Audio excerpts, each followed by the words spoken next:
초음속 고등운용기 T-50을 기반으로 개발된 경공격기 FA-50은 인도네시아와 이라크, 필리핀 등에 수출됐는데 작년 폴란드와 맺은 4조 원 계약 규모는 FA-50 수출 역사상 최대 규모였습니다. 우선 우리 공군이 사용하는 것과 동일한 FA-50 12기가 올해 말까지 폴란드에 인도되며 이후 폴란드 공군의 요구 사항이 반영된 FA-50PL 36기가 오는 2025년 하반기부터 인도될 계획입니다.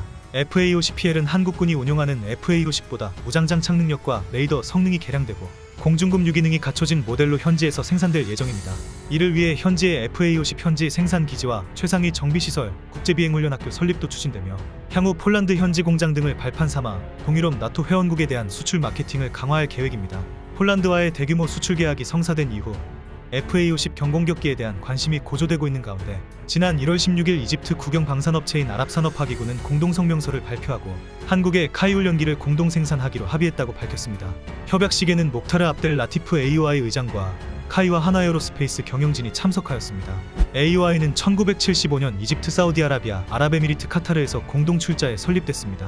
아랍 국가들의 방위산업을 전담기 위해 세워졌는데 1993년 이후 이집트가 회사 소유권을 독점하고 있죠.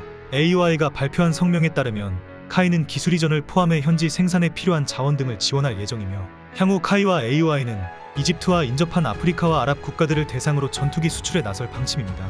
앞서 카이는 이집트의 첨단 훈련용 제트기 FA-50과 T-50 골든이글의 수출과 공동 생산을 제안했었는데 이집트는 구형 알파 제트기를 대체할 새로운 제트 훈련기 100여 대를 확보하는 방안으로 카이와 손잡은 것입니다. 올해 안에 기종 선정을 목표로 관련 절차가 진행 중인 것으로 파악되고 있습니다. 이집트에서 폴란드에 이어 다시 한번 천문학적인 방산 잭팟이 터질 것으로 예측되는 상황입니다. 한편 한국항공우주 산업은 1조 원 규모의 말레이시아 전투기 수주전에도 출사표를 던졌습니다. 로이터 통신 등 외신은 말레이시아 공군에 경전투기 18대를 공급하기 위한 입찰이 작년 10월 끝났으며 한국의 카이 등 6개 기업이 수주에 뛰어들어 물밑 경쟁 중임을 보도했습니다. 카이 외에 터키항공우주산업, 중국 국립항공기술수출입공사, 이탈리아 방산업체 레오나르도, 인도 힌두스탄항공, 러시아 로소보론엑스포르트가 입찰전에 응한 것으로 파악되고 있습니다. 말레이시아의 경전투기 사업 규모는 총 18대로 40억 링깃, 약 1조 1200억 원 규모입니다. 카이는 말레이시아 통신업체 케말락 시스템과 손잡고 FA-50 전투기를 공급할 계획입니다. 이번 입찰전에서는 전투기에 대한 재원뿐만 아니라 향후 유지보수 비용도 주요 점검 사항인데요. 현지 언론에 따르면 말레이시아 공군은 기존 러시아산 전투기 미코얀 미그-29에 대한 높은 유지 보수 비용을 감당하지 못해 결국 이 전투기를 처분하기로 했습니다. 이에 따라 말레이시아는 전투기 유지 보수 비용도 철저하게 검토하고 있는 것으로 전해지고 있습니다. 군 전문가들 사이에서는 이미 FA-50이 가장 적합하다는 평가를 받았다는 후문이 돌고 있습니다.